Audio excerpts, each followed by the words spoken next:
Hello, today we will start with semiconductor laser. So semiconductor laser is nothing but it is a laser in which the active medium is made up of semiconducting material. The active medium is made up of semiconducting material. So charge carriers are electrons, whereas in a semiconductor the charge carriers will be electrons as well as holes. So for example, you have two types of semiconductors, that is p type and n type. So in this p type, the charge carriers are no doubt holes, but they are the majority charge carriers, and electrons are also present and they are called as minority charge carriers. Similarly, in n type semiconductor, the majority charge carriers are electrons, whereas the minority charge carriers are holes. Now if I draw a energy level diagram, or if I draw how the conduction band and the valence band in a p type and n type looks like. So here this is a p type. In this p type, this is the conduction band, this is the valence band, and here I have drawn EF. EF is nothing but the Fermi level. So similarly for a n type, this is the Fermi level, this is conduction band, and this is valence band. Now if I consider this to explain you, so how the electrons go on filling the energy levels. For example, from here the topmost valence band, whatever electrons are there, from here the electrons move to the conduction band. They go on occupying the lower bands of the conduction band, and later they go on filling the bands. So the topmost filled level is called as the Fermi level. Now we know that the charge carriers are free to move. So now the charge carriers are free to move. At some point, what happens? The electrons which are present in the conduction band, after some time or due to emission, they come and they meet the hole. That is, the electron and hole meet, and this results into the release of energy. That is, emission takes place and energy is released either in the form of heat or in the form of photons. In any form, the energy might be released when the electrons are combining with the hole. So this process of combination of electron with hole is called as recombination. So recombination can find as transition of electron, that is, the electron is moving from the conduction band to valence band, and as a result the energy is released, and the energy released here is in the form of photons. Now in a semiconducting device, where you are going to use the semiconductor as the active medium that emits photons, for example, let it be a LED or is also semiconducting device. Using a semiconductor or a PN junction diode only you can construct a LED. So in a semiconducting device which emits photon like LED emission, or you can say the transition of the electron to the lower valence band can be increased, or the rate of emission increases by simply increasing the current through the diode. If whatever you are going to bias the diode, when you increase the current, then the rate of emission, that is the transition of electrons, will be more from conduction of lower band. Thus the forward bias of diode is nothing but the pumping action. So I said you require an excitation source. So excitation source atoms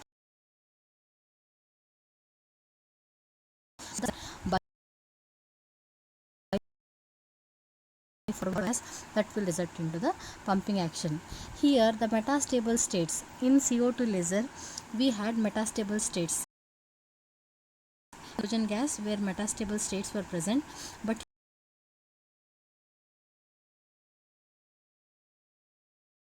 here a condition without any metastable state. Now I said that the forward bias, the pumping action, or leads to the emission of the rate of emission increases if the forward bias is increasing. If the current through the diode is very small, now you are going to forward bias the diode. If the current what you are going to apply to the diode, if it is very small, then it will lead into a LED. So LED will result if the current through the diode is small.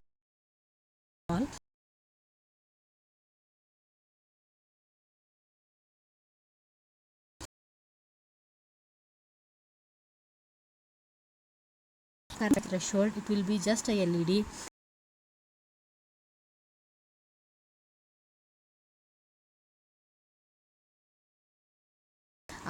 So we had seen what were the points that are to be remembered before understanding laser.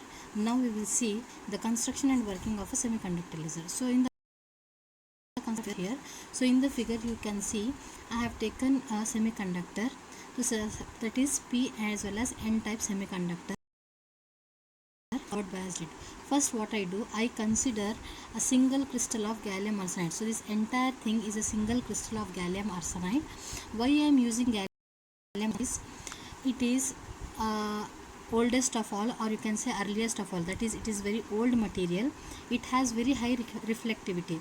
The reason of using gallium arsenide is because of its reflectivity. Due to its reflectivity, I don't require extra mirrors for this laser. That is, we know that in a laser system we require an active medium to be placed between the two reflecting mirrors.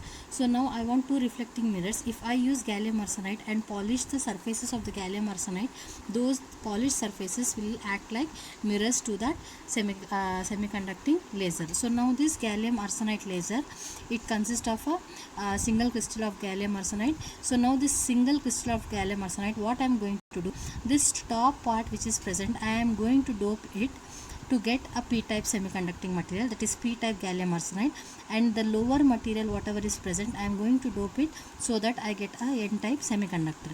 So to get p-type semiconductor, that is gallium arsenide, I dope it with tellurium, whereas to get n-type semiconductor I dope it with zinc. That is what I have written. It is formed by doping it with tellurium, and p section is formed by doping it with zinc.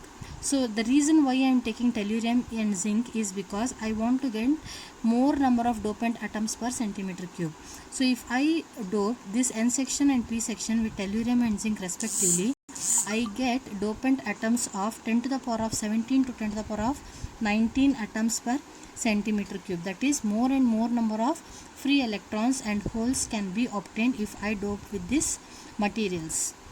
So now the size of this diode what I have taken here is very small. It is of the order of just 1 millimeter. And also after I take these two materials P and N type, here as this is P type and this is N type, a junction layer is formed between them. We know that when we have a P and N type, when you join P and N type, a junction layer is formed, and that is the PN junction layer. So the size of the PN junction layer which is formed here is of the order of micrometer. So size of the diode is of 1 millimeter, whereas the size of the junction layer that is formed is of the order of micrometer. It might be ranging from 1 micrometer to 100 micrometer. So now I have this semiconductor. The parallel planes, this is the parallel planes, this plane, that is this side, and the plane which is present here, I am going to polish the two planes which are perpendicular to the junction layer. So this is the junction layer. Okay, the perpendicular surfaces are the surface which is present here, the surface which is present here, and also the front surface and also the back surface. There are four surfaces which are perpendicular to the junction layer, but I am going to polish the surfaces which are present at these two ends, the parallel surfaces. I am going to polish it. When I polish it, then they become the reflecting mirrors, or they play the role of the mirrors for a resonant cavity. Whereas the surface which is present at the front surface and the back surface, I am going to rough it. I am not going to polish it. I am going to rough it. Why? Because if I rough it, the photons, or you can say the light, cannot be obtained from this side of the diode. I want the laser beam to be tapped from this side. That is the reason I am going to polish it here, whereas in this surface and the back surface I am going to roughen it, so that at that point I am going to suppress the reflection of the photons, and I don't want the lasing action to be present at this surface and this surface. And now the end surface of the P type and the end surface of the N type, okay, are provided with electrodes, and these electrodes are connected to a battery. So I am going to forward bias this diode. So if the positive terminal of the battery is connected to P type and the negative terminal of the battery is connected to N type, then it means that I have forward biased this PN junction diode. Of a semiconductor laser. So first, in order to study a semiconductor laser, you should know the P type and N type materials, I said. So in the P type, where is the Fermi level? In the N type material, where is the Fermi level? So this is the semiconductor, that is P type semiconductor. This is the conduction band, valence band, and in the p type are the majority charge carriers, so this will be the Fermi level for a p. Similarly, for a n type semiconductor, the conduction band is here, the valence band is here, and as it is a n type, electrons are the majority charge carriers, so more and more electrons are present in the conduction band, so this will be the Fermi level for a n type semiconductor. Now what I do, I am going to club these two. Why? Because I said that I am going to use a PN junction diode. So the P and N type, when I join both of them, then I am going to get a PN junction diode. So a PN junction diode, any material which is present should have a single Fermi level. For example, I said P type.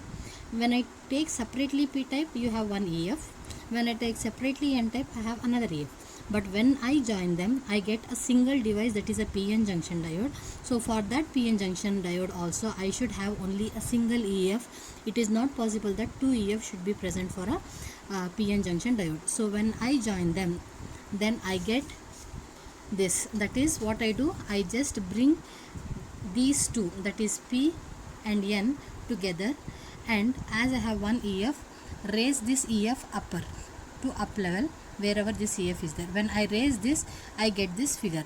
So here you see EF was present, so this is the EF for P type and this was the EF for N type. Just I have joined them with a single EF. When I join them, you can see the conduction band, valence band and EF, all they have moved up for the P type, and N type it is here.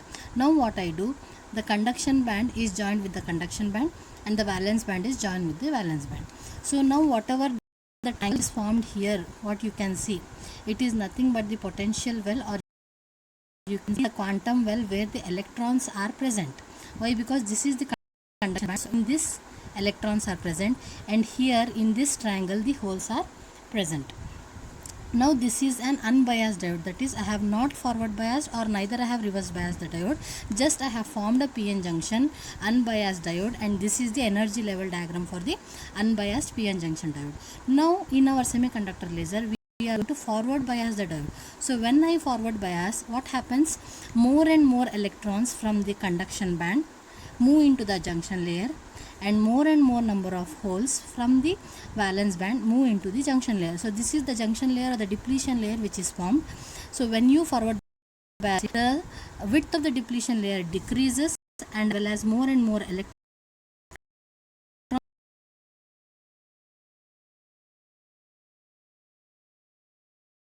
figure 3, that is the forward bias of a PN junction. So as more and more electrons are coming here, you can see that now EF, as it is a forward bias, when you forward bias this PN junction, what happens, more and more electrons from the conduction band are entering into the depletion layer, and more holes are entering into the depletion layer from the valence band. So here you can see, when I compare this figure with the figure here, you can see the triangular well or the well which was formed. Now when I compare this figure with the figure 2 which is shown here, you can see that the size of the quantum well, or the size where the electrons are present here and here, it has increased. Why? Because you have forward biased this, that is the more electrons have entered, and EF has raised above as more and more electrons are occupied here, and here more and more number of holes are present. Now you see here, I have drawn EFN in the N section in such a way that it is very much close to the conduction band. Similarly, the EFP here in the P section is very much close to the valence band which is present here. In this way you should draw the forward bias PN junction diode for this semiconductor laser. Now what happens, here more electrons are there, here no electrons are there. So presence of holes means that no electrons are present. Here electrons are present, here electrons are absent. It means that more number of electrons are present here when compared to the number of electrons present here. So this is the condition of population inversion that is achieved in this depletion or junction layer. So electrons are present here, here holes are present. So no electrons means here electrons are there, the population of electrons is more when compared to the population of electrons here. So the condition of population inversion is achieved in this depletion layer, and now what happens, spontaneous emission can take place. So spontaneous emission is nothing but the recombination. The electrons which are present here are coming down and combining with the holes, that is transition of electron from the conduction band to valence band is taking place, so recombination is happening. So this occurs spontaneously and leads to photons. So now the electrons from here are moving down, so energy is released in the form of photon. Now these photons are moving in the junction layer until and unless, now the photons which are moving in the junction layer are responsible for the stimulated emission. Why? Because in laser we want stimulated emission. So stimulated emission is possible only if certain external energy is provided to the electrons to come to the ground state. When the current is very less, as I said earlier, when the current is less, it leads to a LED. So when the current is less, spontaneous emission takes place, and the photons which are present due to the spontaneous emission trigger the electrons to recombine with the holes. When you are going to increase the current and it has crossed the threshold value, then such type of emission is called as stimulated emission. And then after that stimulated emission, the photon that is released will result into the laser light. Now, as I said here, recombination of electrons and holes takes place and laser light is emitted. So as the electrons which are present here are coming back to the valence band, so here again there will be absence of electrons. But as you are going to forward bias the diode, as shown in this figure, as the forward bias is continuous, here, so it means that more and more electrons are getting elevated to the depletion layer, and more recombination is taking place, and hence laser light is obtained. So now, as I have taken the gallium arsenide, energy gap for gallium arsenide is 1.4 electron volt. So now I can calculate, using this energy gap, I can calculate what is the wavelength of this laser which I am going to prepare or construct. So I can calculate it by using the formula lambda is equal to hc by Eg. How I have got is this: we know that E is equal to h nu, so E is equal to hc by lambda. I want to know what is lambda, so lambda is equal to hc divided by E. So this E is nothing but the Eg. So hc by Eg, h is Planck's constant, c is the velocity of light, and Eg is the energy gap which is present in electron volts. So whatever is in electron volts, convert it into joules, and then you are going to substitute it, and then you are going to get the wavelength of the semiconductor laser where gallium arsenide is used. You are going to get it as 8400 angstrom. If the active medium is not gallium arsenide, if any other active medium is used, then you are not going to get the same reading. Why? Because this is particularly only for gallium arsenide. Why? Because you are using the energy gap for gallium arsenide. So applications of this semiconductor laser are: it is smallest, as I said, the size of the diode is very small, which is of the order of 1 millimeter. So as the size is smallest and it is least expensive the laser that is available. Why? Because you are just getting a laser by a PN junction diode. A PN junction diode is very cheaper, so this laser will also be less expensive. This laser is used in optical communication. Why it is used in optical communication? Why? Because optical communication is nothing but propagation of light through optical fibers. So the light which is propagating through the optical fibers, or the source which is used there for optical fibers, is taken as this semiconductor laser, because it has low absorption losses. Why? Because the material which is the radiation absorption is very less. It is also used in reading devices for CD players. So in the CD players, you have a reading device. For example, when you place a CD in a CD reader, okay, then it should read the device. So in that reading device, this type of semiconductor lasers are used.